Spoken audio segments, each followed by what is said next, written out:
அவ்வளவு எளிதாக நீ உன் தாயுடன் இணைந்து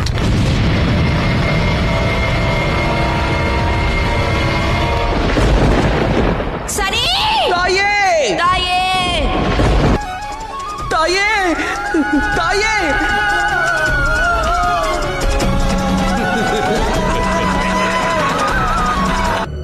இப்பொழுதும் நாம் தலையிட வேண்டாம் என்று கூறுகிறீர்களா மகாதேவா? இல்லை பிரம்மதேவா, நடத்த இயலாத மீண்டும் எனது வலையில் சிக்கிக் கொண்டாய் அல்லவா கர்ம பலனை அளிக்கும் சனி. இனி வீரை எதிர்த்தாக வேண்டும். உன் தாயாரை பாதுகாப்பாக மீட்க எண்ணுகிறாய் அல்லவா? அப்படி என்றால் எனக்காக நீ விஷ்ணுவின் சுதர்சன சக்கரத்தை எடுத்து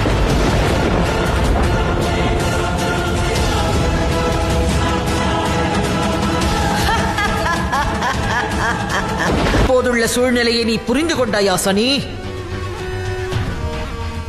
என் சூழ்ச்சிக்கு முன்னால் நீ பணிந்து விட்டாய்.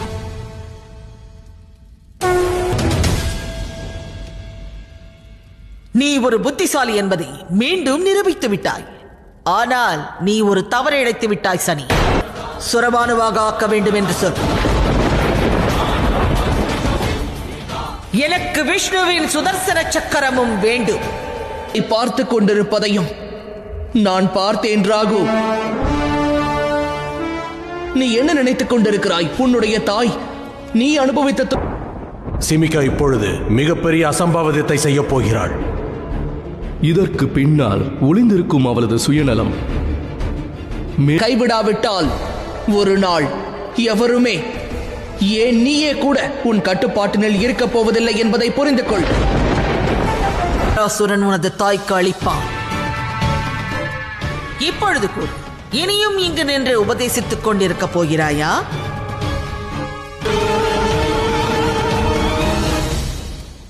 இல்லை, சுதர்சன சக்கரத்தை எவருக்கும் அளிக்க இயலாது மகாதேவா.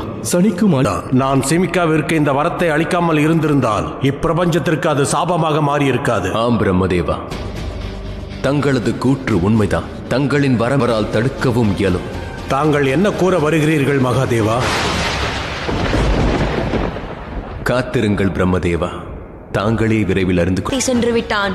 உன்னை நீயே குற்றவாளியாக எண்ணாதே ஹனுமான். ஏன் எண்ணக்கூடாது? திட்டம் என்னுடையதுதான். அது தோல்வி அடைந்ததால் அதற்கான பொறுப்பையும்